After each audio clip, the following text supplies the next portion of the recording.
Bismillahirrahmanirrahim. Assalamualaikum warahmatullahi wabarakatuh. Alhamdulillahirabbil alamin wal aqibatu lil muttaqin wala udwana illa 'alal zalimin.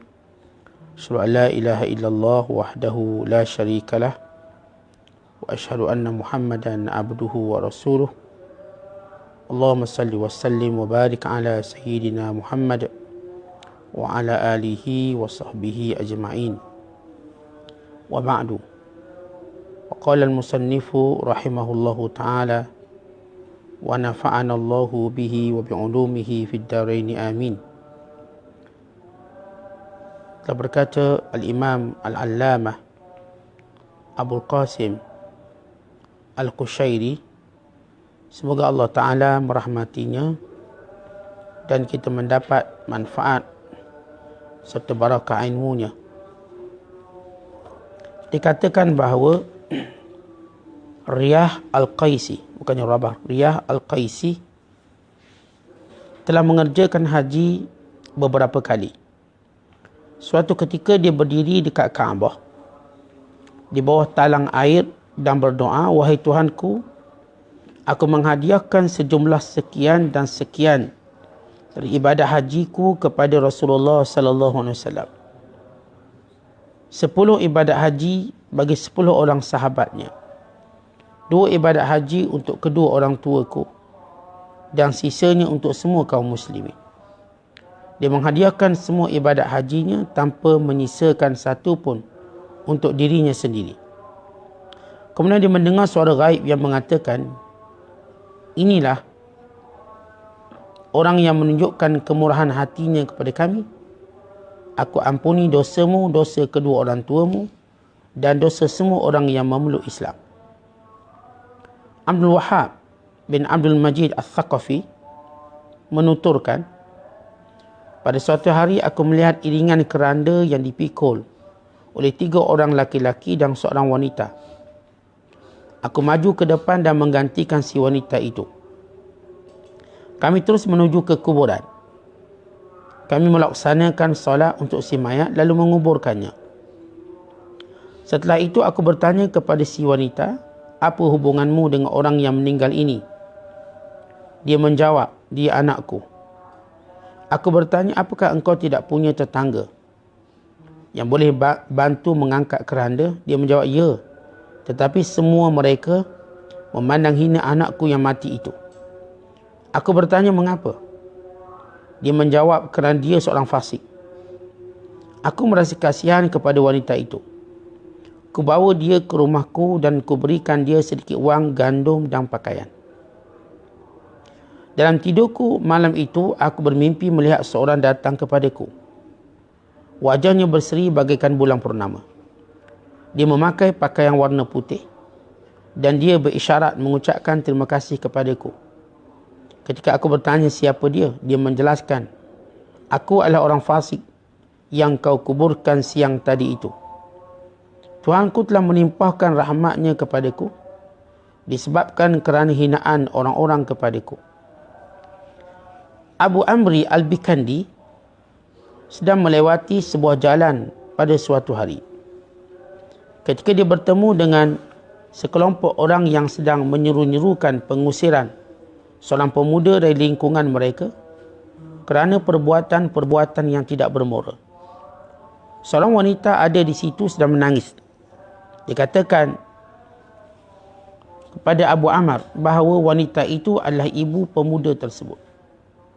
Abu Amri merasa kasihan kepadanya lalu meminta kepada orang banyak itu agar mengampuni si pemuda. Bebaskan pemuda ini demi aku. Jika dia mengulangi perbuatannya lagi, maka lakukan apa yang kamu mahu terhadapnya. Mereka lalu melepaskan pemuda itu. Dan Abu Amri pun pergi. Beberapa hari kemudian, dia lalu di jalan itu lagi dan mendengar si wanita menangis. Dari balik sebuah pintu, Abu Amri berkata dalam hatinya, barangkali si pemuda mengulangi lagi perbuatan dosanya dan mereka telah mengusirnya dari lingkungan ini. Dia lalu mengetuk pintu rumah si wanita dan bertanya apa yang telah terjadi pada si pemuda. Dia telah mati, jawab wanita itu. Ketika Abu Amri bertanya kepadanya bagaimana keadaannya menjelang kematiannya, Si ibu menjawab, ketika dia hampir mati, dia mengatakan kepadaku, janganlah ibu memberitahu kepada para tetangga kita tentang kematianku. Sebab setelah mereka menderita kerana aku, mereka akan senang atas kemalanganku dan tidak mahu menghadiri pemakamanku. Jika ibu menguburkan aku, bermohonlah kepada Tuhanku atas namaku. Aku melakukan seperti yang diwasiatkannya, kata wanita itu. Dan ketika aku pulang dari menguburkannya, aku mendengar suara mengatakan, pergilah, ibu, aku telah datang ke hadrat Tuhan yang Maha Pemurah.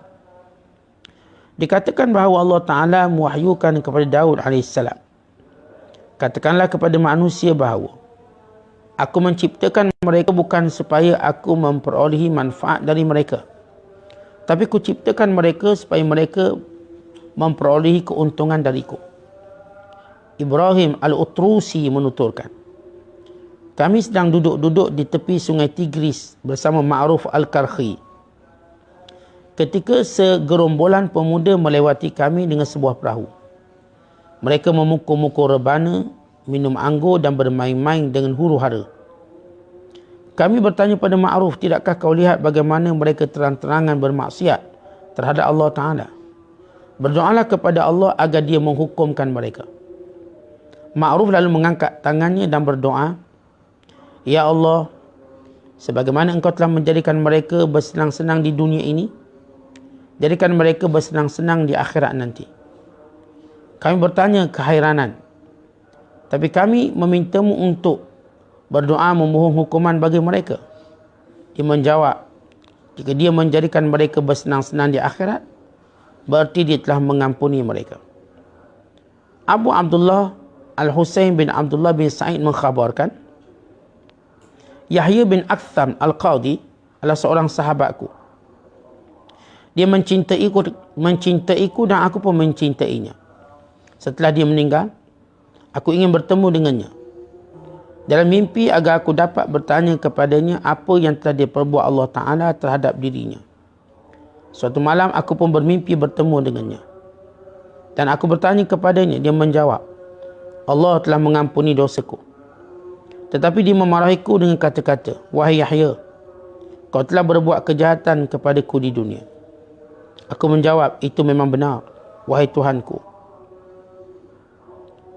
Aku mengandaikan sebuah hadis yang disampaikan kepadaku dengan riwayat Abu Hurairah, Rasulullah SAW menyatakan bahawa engkau telah mengatakan aku malu menghukum seorang yang telah berambut putih di neraka. Allah Ta'ala berfirman, aku mengampunimu Yahya, dan Rasul memang telah berkata benar, tapi engkau telah berlaku tidak adil terhadapku ketika di dunia. Muslimin dan muslimat yang dirahmati Allah sekalian, masih lagi kita membicarakan tentang ar-raja, yakni berharapkan kebaikan kepada Allah Ta'ala. Walau bagaimanapun cuai kita, walau bagaimanapun teruk kita, selagi mana kita ada iman kepada Allah, selagi mana kita bertemu dengan Allah tidak mensyirikkan dengan sesuatu, maka insya-Allah Ta'ala masih ada harapan pengampunan. Kerana itu bila seorang itu mati dalam Islam, maka ini satu perkara yang menggembirakan. Walaupun di sebalik maksiat dan dosa yang dilakukan, kerana sifat pengampun Allah, penyayang Allah, pemurah Allah. Bahkan Allah Ta'ala berkuasa untuk melakukan sebaliknya sebagaimana yang difikirkan oleh ramai manusia. Kerana rahmat Allah itu luas, kerana rahmat Allah mengatasi kemurkaan Allah, kerana Allah berjanji akan mengampuni semua dosa melainkan syirik kepada Allah, kerana Allah Ta'ala menjadikan sebahagian hamba-hambanya diterima syafaatnya, dan kerana Allah Ta'ala juga berfirman, akhriju man kana fi qalbihi mithqalu habbatin minal iman, keluarkan daripada neraka siapa pun yang masih punya iman walau sebesar zarrah. Maka ini sifat ar-raja, mengharap kita pada Allah. Ada satu kisah yang berlaku pada seorang ulama yang bernama Riyah Al-Qaisi. Riyah Al-Qaisi ini seorang tabi'i yang merupakan anak murid kepada Malik bin Dinar. Artinya beliau ulama sekitar yang meninggal sekitar 100 Hijriah lebih. 100 Hijriah. Di mana Riyah Al-Qaisi ini terkenal dengan alim zuhud dan ahli ibadat. Beliau mengerjakan haji banyak kali. Kalau kita lihat dalam sejarah, ramai ulama-ulama yang mengerjakan haji banyak kali. Walaupun Nabi SAW menyebut bahawa haji ini wajib sekali. Namun di sana ada hadis dan asar diperbaharui haji ini 5 tahun sekali. Bahkan di sana ada kisah ramai para tabi'in, tabi'in, para ulama yang mengerjakan haji banyak kali. Termasuk kisah Sayyidina Hasan radhiyallahu ta'ala anhu yang mengerjakan haji beberapa kali. Dan kisah Atha bin Abi Rabah yang mengerjakan 70 kali haji. Sahabat yang bernama Abdullah bin Mas'ud yang mengerjakan puluhan kali haji. Dan yang ada yang menunaikan haji sehingga 40 kali dan lain-lain. Dengan kata lain, tiada masalah menunaikan haji banyak kali. Maka Riyah Al-Qaisi antara ulama yang memperbanyakkan hajinya. Kemudian bila mana satu malam, ketika mana dia berada di Kaabah di kawasan Mizab, corong air. Tahu di kawasan Kaabah itu sahaja ada tempat yang mustajab. Seperti di bawah corong air, di Multazam, di Telaga Zamzam, di Hijir Ismail, bahkan dalam Masjidil Haram itu sendiri. Ini tempat-tempat yang mustajab doa. Maka di bawah corong hujan tadi memang mustajab doa. Alhamdulillah kami juga pernah berada di sana dan berdoa di bawah corongan tersebut. Dan Alhamdulillah setakat ini sampai hari ini doa-doa kita dimustajabkan oleh Allah Ta'ala. Maka ini pengalaman saya sendiri berada di bawah mizab berdoa kepada Allah. Maka ketika mana dia berada di bawah mizab atau bawah corongan air, talang air, dia kata, Ya Allah, aku hadiahkan hajiku ini kepada Rasulullah. Dan aku hadiahkan haji ini juga kepada sahabat Rasulullah, 10 orang sahabat Rasulullah. Dan aku hadiahkan haji ini kepada kedua orang tuaku. Dan aku hadiahkan haji ini kepada semua kaum muslimin. Maknanya dia buat haji banyak kali, puluhan kali. Maka bila mana dia menghadiahkan semua tanpa menyebut dirinya sendiri, tiba-tiba ketika mana dia berkata demikian, dia terdengar suara berkata, ini menunjukkan kamu ni seorang yang pemurah. Maka aku dengan sifat pemurahku lebih layak pada kamu. Maka aku ampuni kamu. Aku ampuni kedua orang tuamu. Dan semua orang yang memeluk Islam. Baik, ada satu noktah di sini. Apa hukum menghadiahkan amal soleh kepada Nabi SAW? Kita tengok ramai orang. Misalnya, bila musim korban. Ada orang bila mana dia korban, dia nak hadiahkan pahala korban ini pada Nabi SAW. Kami jumpa sekumpulan orang Bangladesh. Waktu mana sembelih lembu, kita tanya ni lembu ni hak siapa?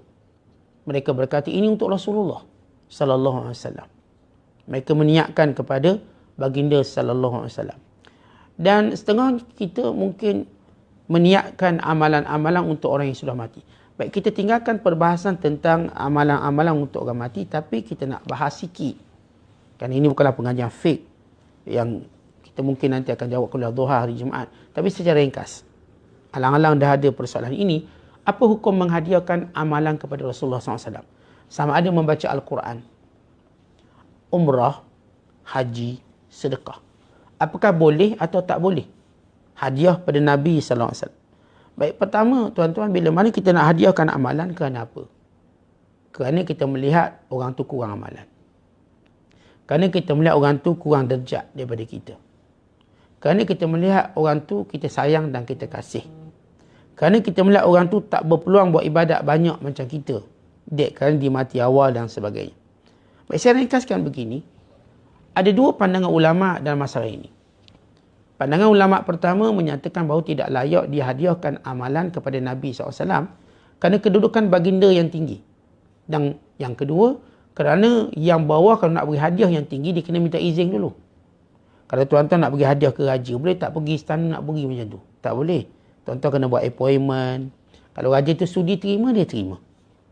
Maka ia perlu pada izin. Yang ketiga, ini pandangan yang mengatakan tak boleh ini menyebabkan seperti dia memandang kedudukan Rasulullah itu rendah kerana berhajat lagi pada pahala. Walau Nabi SAW secara asal dia dapat pahala semua kita. Sebab yang menyebabkan kita dapat petunjuk ni, asbab ila Rasulullah SAW. Maka apa pun amalan kita buat, Rasulullah yang dapat pahala banyak. Kenapa bagindalah sebab kita beriman hari ni, bagindalah sebab kita baca Quran hari ni, bagindalah sebab kita taat mak ayah kita hari ni, bagindalah sebab untuk kita menghormati guru-guru kita hari ni. Rasulullah yang ajar itu semua. Maka cukup. Dari pandangan pertama, menyatakan tak boleh. Pandangan ini disebut oleh Imam An-Nawawi rahimahullah, yang menyatakan tentang bila ditanya oleh, dicatat oleh muridnya Ibn Atta', apa yang disebut oleh Imam Nawawi rahimahullah tentang orang yang membaca Quran, berniatkan kepada Nabi SAW, dia kata ini la yu'taddu bihi, tak boleh dikira. Tak boleh dikira, maksudnya tak patut buat. Dan ini juga yang disebut oleh Imam As-Sakhawi dalam menakalkan daripada gurunya Imam Ibn Hajar Al-Asqalani tentang ini satu benda mukhtara'. Ini tak ada dalil dia, maka tak perlu buat. Ini pandangan yang pertama. Namun pandangan yang kedua yang dipelapori oleh Imam Tajuddin As-Subki. Juga sebelum itu Imam Al-Ghazali rahmatullahi alaihim jami'an, dan sebagian besar ulama yang menyatakan harus untuk melakukan amal soleh lalu dihadiahkan kepada baginda sallallahu alaihi wasallam. Jadi kita menyebut kedua-dua pandangan. Pandangan yang pertama ialah tidak dibenarkan. Ini yang disebut oleh Imam Nawawi dan oleh Imam As-Sakhawi yang dinakalkan oleh Imam Al-Hafiz Ibn Hajar Al-Asqalani. Dan pandangan yang kedua kata boleh, dan ini merupakan pandangan Imam Tajuddin As-Subki yang sebelum ini telah disebut oleh Imam Al-Ghazali rahimahullah, dan ada perbuatan yang banyak. Antaranya ialah Abdullah bin Umar radhiyallahu taala anhuma. Beliau selepas Rasulullah wafat, beliau menunaikan umrah untuk Rasulullah. Untuk Rasulullah SAW. Dan juga perbuatan Sayyidina Ali yang melakukan korban yang berterusan untuk Nabi SAW. Lepas setengah ulama menjawab seperti Imam Nawawi, itu kerana diwasiatkan. Kalau tak wasiat tak boleh. Itu kerana diwasiatkan. Namun kita menyebut dua-dua pandangan ulama ini tentang yang mengharuskan dan yang tidak mengharuskan. Yang kebanyakan menyatakan tidak mengharuskan itu bukanlah haram tapi makruh. Jadi tuan-tuan sekalian, itu kesimpulan daripada menghadiahkan amalan kepada Nabi SAW, buat imam baca Quran, Fatihah ke, atau buat ibadat korban ke, apa sahaja. Jadi kita dah dapatlah gambaran hukum secara ringkas tentang permasalahan tersebut. Kemudian kita lihat kisah yang kedua yang berlaku kepada Abdul Wahab bin Abdul Majid As-Saqafi. Suatu hari tuan-tuan ditengok ada satu jenazah yang diusung. Tapi anehnya yang mengusung jenazah itu 4 orang, seorangnya perempuan. Seorang perempuan. Maka beliau pun menggantikan perempuan tersebut. Dia kata, makcik tak payah angkat lah, biar saya angkat. Biar saya angkat. Maka dia pun angkat. Maka sesudah mengkebumikannya, tak kat kubur, solat dulu, kemudian dikebumikan. Ya, ada setengah cara untuk mereka mempercepatkan pengkebumian jenazah. Mereka usung jenazah, letak kat kubur, solat kat kubur. Ini cara untuk mempercepatkan. Kerana mereka fikir kalau solat kat masjid, lepas tu bawa sana, bawa sini, lambat. Jadi bawa ke kubur, terus solat kat kubur, kemudian dikebumikan. Kemudian kata lelaki ini, makcik ni siapa? Saya mak dia. Kenapa makcik yang angkat sendiri jenazah anak makcik? Tak ada kawan ke? Dia tak ada kawan, jiran-jiran dia semua pulau dia orang jahat. Orang fasik. Dia orang teruk. Lalu kata Syekh Abdul Wahab bin Abdul Majid As-Saqafi, dia kesian. Dia ajak ke rumah. Dia berinya duit, dia berinya barang makanan. Dia berinya keperluan-keperluannya. Maka makcik itu pun balik. Pada malam hari, Syekh Abdul Wahab bermimpi bertemu dengan lelaki ini. Datang dengan wajahnya ceria seperti bulan purnama. Maka ditanya, siapa kamu? Maka jawab lelaki ini, akulah mayat yang kamu kuburkan tadi. Kenapa kamu dapat kemuliaan ini? Wajah ceria, bak bulan purnama. Kerana orang-orang yang menghinaku, maka Allah beri aku kebaikannya. Allah Ta'ala beri aku rahmat. Tuan-tuan lihat, kita kadang-kadang kerana kita hina orang tu dapat pahala. Sebab apa? Biasa bila mana kita menghina orang, kita mula menghina secara berlebihan. Asalnya memang patut dia kena hina. Dia mencuri sebagai contoh. Tapi bila mana kita menghina, kita kata bahawa dia itulah mencuri, merompak, menyamuk, kita melebih-lebihkan. Kerana itu Allah beri pahala padanya. Sebab itu tuan-tuan, kita kalau nak hina orang, kita kalau nak sebut kejahatan, biarlah kita sebut secara apa yang dia buat je. Jangan ia diikuti dengan rasa benci kita. Dek rasa benci kita lah kita tuduh macam-macam, akhirnya mengundang fitnah. Mengundang fitnah yang teruk. Lalu menyebabkan dia mendapat pahala atas fitnah kita. Yang asalnya memang betul lah, dia tak sembahyang, dia tak puasa. Tapi kita tambah pula, dia tu lah tak sembahyang, tak puasa, main perempuan lagi. Padahal dia tak pernah main perempuan. Maka dia dapat sebahagian pahala. Kita pula yang tanggung dosa dia. Tak ada penyakit, cari penyakit. Yang patut kita tak ada dosa, dek hina berlebihan, kita pula dapat dosa. Sebab itu tuan-tuan jangan hina berlebihan. Walaupun orang yang dilayak hina, walau dilayak hina, jangan melampau-lampau. Dan satu kisah lagi yang diceritakan oleh Abu Amri Al-Bikandi, dia kata satu hari sedang aku berjalan, aku tengok orang ramai sedang keroyok seorang lelaki, sedang bantai seorang lelaki. Dan aku lihat ada seorang perempuan menangis di sisinya. Bila ditanya siapa, ini mak dia. Ialah mak mana tak menangis tengok anak kena pukul. Walau anak tu jahat macam mana pun. Itu kan sifat rahmat seorang ibu. Mak ni walaupun anak dia teruk, anak dia jahat, dia tetap kesiankan anak dia. Atas dunia ni tuan-tuan, ketika kita jahat, semua orang pulau kita. Tak kira siapa. Melainkan ibu kita. Atau ayah kita. Mak ayah kita je tinggal. Sebab itu kalau kita derhaka pada mereka, dosanya besar sungguh. Jadi, Abu Amri Al-Bikandi kata, kenapa kamu pukul dia? Dia ni jahat, dia ni buat begini. Bebaskan dia. Bebaskan dia kerana aku. Sebab orang kenal Abu Amri Al-Bikandi. Bebaskan dia sebagai syafaat aku. Andai kata dibuat lagi, yang akan bantailah dia. Maka orang ramai pun melepaskan pemuda ini. Maka baliklah. Beberapa hari selepas itu, Abu Amri Al-Bikandi, dia lalu lagi tempat tu. Tiba-tiba dia dengar suara perempuan menangis, suara yang sama yang pernah dia dengar. Dalam rumah. Maka dia mengetuk pintu rumah. Dia dapati perempuan tadi, ibu pada lelaki yang sebelum ini dia belasah. Lalu kata Abu Amri Al-Bikandi, apa yang terjadi pada anakmu? Adakah dia buat jahat lagi sehingga orang pukul? Jawapan tidak, anak saya dah mati. Anak saya dah mati. Lalu kata Abu Amri Al-Bikandi, dia mati macam mana keadaan dia? Tuan-tuan, memang kita ni dianjurkan. Bila seorang yang baik meninggal, kita tanya dia mati macam mana. Kalau dia orang tak baik meninggal pun kita tanya. Untuk apa mengambil iktibar? Mengambil iktibar kematian.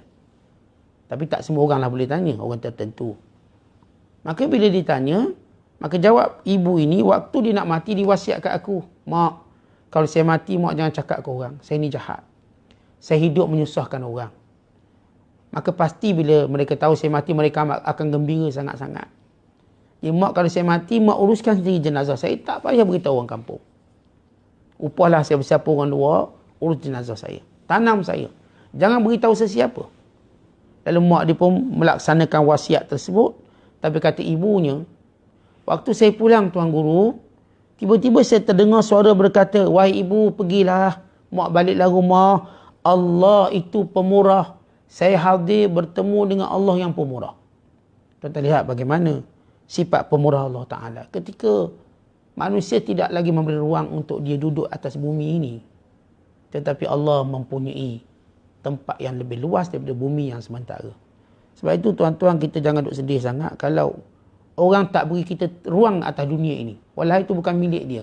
Dek kerana kesalahan kita sikit, kekurangan kita sikit. Kerana apa yang ada di sisi Allah itu lebih luas. Maka kerana itulah tuan-tuan, kita kadang-kala melihat orang sebelah mata. Kita tidak melihat orang dengan rahmat Allah Ta'ala. Kalau kita lihat manusia dengan mata kita, banyak kurang dia. Tapi kalau kita melihat dia dengan rahmat Allah, maka kita tak berani untuk menghina dia atau merendah-rendahkan dia. Dek besarnya rahmat Allah Ta'ala. Dan cerita yang seterusnya, iaitu kisah Nabi Allah Daud AS.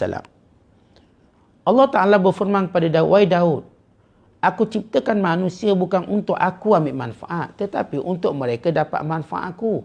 Sifat pemurah aku, penyayang aku, pengampunan aku. Tuan-tuan, kalau kita sebut mak ayah kaya, walaupun anak dia ni malas kerja, malas belajar, mak ayah kaya, nak beri siapa lagi harta kalau bukan pada anak dia? Cuma waktu tertentu tak bagilah, biar dia belajar berdikari, biar dengar kata. Tapi bila sampai waktunya, dia berikan juga semuanya. Maka Allah Ta'ala tak ambil manfaat daripada hamba-hambanya. Tapi kitalah hamba-hambanya mendapat manfaat dari Allah. Pengampunan Allah Ta'ala. Dan kisah yang ketiga, yang keempat, diceritakan bila anak murid kepada Ma'ruf Al-Karhi bernama Ibrahim Al-Utrusi. Sedang satu hari kami bersama guru kami, tiba-tiba nampak sekumpulan lelaki sedang minum arak, sedang menari, sedang berjoget di atas sampan. Oh, macam houseboat ni. Houseboat kat Kenyir tu. Menari, menyanyi, minum arak. Lalu kata Ibrahim Al-Utrusi, tuan guru tengok dia buat maksiat terang-terangan, dia tak takut kemurkaan Allah. Doakan biar Allah kenakan azab padanya. Doakan sesuatu. Biar terbaliklah kapal dia tu. Biar keluar buaya makan kepala dia ke. Atau apa je. Biar mereka dapat pengajaran. Lalu Ma'ruf Al-Karhi berdoa, Ya Allah, sebagaimana engkau jadikan mereka gembira di dunia, jadikan mereka gembira di hari akhirat kelak. Anak murid dengar doa ni pelik. Ya Allah, sebagaimana engkau berikan kegembiraan mereka di dunia, engkau berikan juga kegembiraan kepada mereka hari akhirat kelak. Lalu kata anak murid, Tuan Syekh, mereka kan buat jahat, suruh gembira akhirat apa benda, biar mereka menangis melolong akhirat kelak. Kata Ma'ruf Al-Karhi, maksud mereka akan bersenang-senang akhirat, Allah ampunkanlah kesalahan mereka. Tuan-tuan sekalian, kita tahu orang buat maksiat ni, saya katakan banyak sebab. Ada orang buat maksiat kerana cabar Allah. Ini memang teruk lah. Ada yang buat maksiat kerana jahil, tak kenal Allah. Ada buat maksiat kerana dorongan hawa nafsu. Bukan dia nak sangat, nafsu kuat sangat. Ada yang buat maksiat kerana dorongan kawan-kawan. Dia ni baik. Tapi kawan duk pengaruh, terikut-ikut. Terikut-ikut dengan perbuatan tersebut. Walau dia tahu salah. Tak ada orang yang lawan Rasulullah. Bukan kerana dia nak lawan Rasulullah. Tapi kawan-kawan dia ni kata, kau jangan macam tu, kau kan kawan aku. Maka dia pun pilih kawan. Ramai orang gagal dalam hidup bila mana dia memilih kawan. Berbanding dia memilih orang-orang yang punya keutamaan. Ada orang ni tuan-tuan, dia tahu sahabat Rasulullah ni baik, jujur, benar. Tak pernah bercakap melainkan perkara itu daripada Allah Ta'ala. Dia hampir nak beriman. Bahkan ada yang sudah beriman, murtad balik. Sebab kawan dia kata, kau kalau ikut juga Rasulullah, ikut juga Muhammad, aku takkan kawan lagi dengan kau. Jadi kalau macam tu, pengaruh kawan boleh menjauhkan orang daripada Rasulullah, apatah lagi pengaruh kawan boleh jauhkan orang daripada tok guru dia. Pengaruh kawan boleh menjauhkan orang tu daripada kebaikan. Walau dia kenal tok guru dia baik, duk mengajar siang malam, didik dia, tapi dia tetap ikut kawan dia. Itu pengaruh kawan, dia tak kuat. Kawan dia kata, jangan belajar lagi tok guru tu. Sebab kawan ni dia ada masalah dengan tok guru tu. Maka dia pun ajak geng-geng dia, mari kita tinggal tok guru tu. Jangan belajar dengan dia. Bla bla bla disebut. Tuan-tuan, tak kuat orang ni, dia pun terpengaruh kawan. Walau dia tak nak. Tapi sebab bagi dia ni lah kawan satu-satunya. Sehingga dia lupa, yang akan mendoakan, beri kebaikan dalam doanya ialah orang-orang yang punya kelebihan keutamaan ini. Yang boleh memberi kebaikan yang banyak. Nasihat-nasihat orang ni. Kalau kawan-kawan, dia tak akan dapat nasihat. Dia cuma sembang santai je lah. Itu kerugian yang berlaku sepanjang zaman. Jadi, tuan-tuan, dorongan maksiat tadi, kita katakan banyak. Kerana perkara-perkara yang pelbagai. Bukan sekadar kerana mencabar Allah. Mungkin jahil, mungkin syahwat. Mungkin kerana pengaruh kawan. Pengaruh pangkat, dunia dan sebagainya. Dan cerita yang terakhir pada pagi ini, yang menutup kisah Ar-Raja. Berharap pada Allah. Apa yang berlaku kepada Yahya bin Aqsam Al-Qadi, seorang ulama, alim, imam, faqih, merupakan ketua hakim negara yang meninggal tahun 242 Hijriah. Kisahnya bagaimana tuan-tuan sekalian? Kata kawan dia bernama Abu Abdullah Husain bin Abdullah Sa'id. Aku ni sayang pada sahabat aku ini, yang bernama Yahya bin Aqsam. Yahya pun meninggal dunia. Aku berdoa pada Allah supaya aku dapat berjumpa dengan dia lepas mati. Dan ini tuan-tuan memang dilakukan oleh sahabat Rasulullah sendiri. Dan kita pun boleh lah, kalau mana-mana kawan kita yang baik, yang rapat, nanti kalau dia mati, kita doa pada Allah biar kita jumpa dia. Kawan yang baik. Untuk apa? Untuk kita melihat apalah perkara yang menyelamatkan dia daripada azab Allah. Rahmat Allah. Jadi tuan-tuan sekalian, dia pun jumpa. Lalu dia pun tanya, wahai Yahya, apa jadi pada kamu? Jawab Yahya, Allah mengampuni dosa aku. Tapi Allah marah aku dulu. Allah murka pada aku sebelum Allah ampun dosa. Lalu tanya bagaimana? Bila Allah Ta'ala marah aku, Allah berkata, wahai Yahya, kamu kenapa buat jahat kat dunia? Dah pegang jawatan Qadhi Qudah, ketua hakim, adalah kadang-kadang kecenderungan-kecenderungan untuk meletakkan hukuman, memenangkan orang tertentu. Maka itu salah. Maka ya Allah, aku mengaku salah, ya Allah, memang aku salah. Tetapi bukankah Rasulullah SAW telah bersabda, Inna Allaha la yastahi an yu'adziba za syaibatin fil Islam. Engkau malu untuk mengazab orang yang tua dalam Islam. Aku dah tua, ya wahai Tuhanku. Aku ni hidup tua dalam Islam. Lalu kata Allah Ta'ala, aku mengampuni kamu. Benarlah sabda Rasulku. Tuan-tuan, di antara sifat pemurah Allah Ta'ala tak akan azab orang yang dah tua. Maksud orang tua ni, tuan-tuan, ialah orang yang dari muda sampai ke tua diistiqamah dalam Islam. Dan diistiqamah buat amalan-amalan, tapi dah masa sama, dosa pun banyak juga.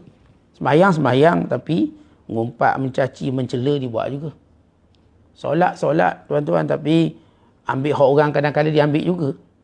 Maka ia berlaku dalam kehidupan.